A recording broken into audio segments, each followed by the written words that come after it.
Hostel का पुराना section, second floor का आखिरी कमरा, रूम नंबर 13 सालों से बंद था।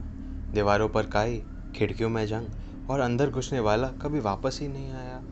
कहा जाता था वहाँ कोई आत्मा नहीं, कोई परछाई नहीं, बल्कि कुछ और था जो अंदर से तुम्हारी आंखों में उतर जाता था और फिर तुम नहीं रहते थे। भूत वूत कुछ नहीं होता, रवि ने हंसते हुए कहा था। नेहा और बाकी हॉस्टल में स्टूडेंट्स ने समझाया। रवि, सौरभ भी ऐसे ही गया था, कहा था मजाक है, फिर कभी नहीं मिला। डरपोक हो तुम सब। मैं आज आधी रात को जाऊंगा, वीडियो बनाऊंगा और दिखाऊंगा कि अंदर कुछ नहीं है। इसी सोच के साथ रवि आगे बढ़ा। रात के 12:06 पे बिजली चली गई थी। कॉरिडोर में सिर्फ ट्यूबलाइटों का फड़फड़ाना और दूर से आती कुत्तों की रोने की आवाज़ें। रवि अकेला था, हाथ में टॉर्च, मोबाइल रिकॉर्डिंग चालू। जैसे जैसे वो रूम नंबर 13 के पास पहुंचा, हवा भारी होती गई। दरवाजे के बाहर अब भी वो पुरानी लाल काली चुनरी बंधी थी जो किसी ने तंत्र शांति के लिए लगाई थी। रवि ने उसे खींच के हटा दिया। क्लिक, दरवाज़ा खुल गया। अंदर का माहौल देख के दम घोंटू सन्नाटा। दीवारें सीलन से भरी, फर्श पर जले हुए मोमबत्ती के निशान। कोने में एक पुराना लकड़ी का आईना, लेकिन वो बिल्कुल साफ था, जैसे किसी ने अभी अभी उसे पोंछा हो। रवि ने जैसे ही देखा, उसका दिल जोर से धड़कने लगा। उसका चेहरा उल्टा दिख रहा था उस आईने में, पर सिर्फ उल्टा नहीं, कुछ भयानक गड़बड़ थी।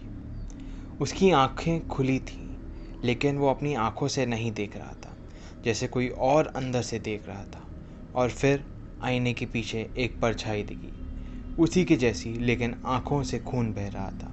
चेहरे पर मुस्कान इतनी चौड़ी कि गाल की खाल फट चुकी थी। तू मुझे देख सकता है, ये आवाज़ कमरे में नहीं, रवि के अंदर गूंजी।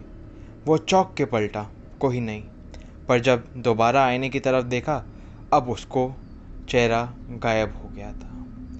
आईने में खड़ा रवि उसे ही देख रहा था, मगर वो रवि नहीं था। एकदम से दरवाज़ा बंद हुआ, धड़ाम। दरवाज़ा अपने आप बंद हो गया, कुंडी अपने आप लग गई। अब रवि भागना चाहता था, मगर शरीर जड़ हो गया। फिर आईने में उसके पीछे वो लड़की थी जिसके बाल भीगे हुए थे, चेहरे पर कीड़े रेंग रहे थे और गले में नाखूनों के गहरे कटे निशान थे।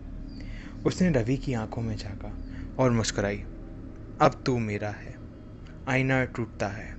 आईना चटाक से फट हो गया। हर शीशे के टुकड़े में रवि के अलग अलग रूप, एक चिल्लाता, एक रोता, एक अपनी आंखें निकालता और एक जो अब मुस्कुरा रहा था। फर्श पर कुछ उभरा, खून से लिखा वाक्य, हर चेहरा जो मुझे देखता है अब मेरा हो जाता है। ये थी रवि की कहानी।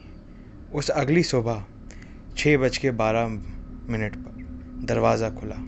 अंदर कोई नहीं था, कोई शरीर, कोई चीख, कोई मोबाइल, कुछ नहीं। बस वो आईना दीवार में समा चुका था, और जो भी उसमें देखता अब खुद को नहीं, रवि का चेहरा देखता, मरा हुआ, मुस्कुराता हुआ, और कहता, अब तुम भी मेरे पास आओगे जल्द। रवि की कहानी यहीं ख़त्म नहीं हुई। उसके बाद उसके हॉस्टल के दोस्तों को साथ जो हुआ वो सुनने के लिए जुड़े रहे हमारे चैनल स्टेपियर के साथ। धन्यवाद।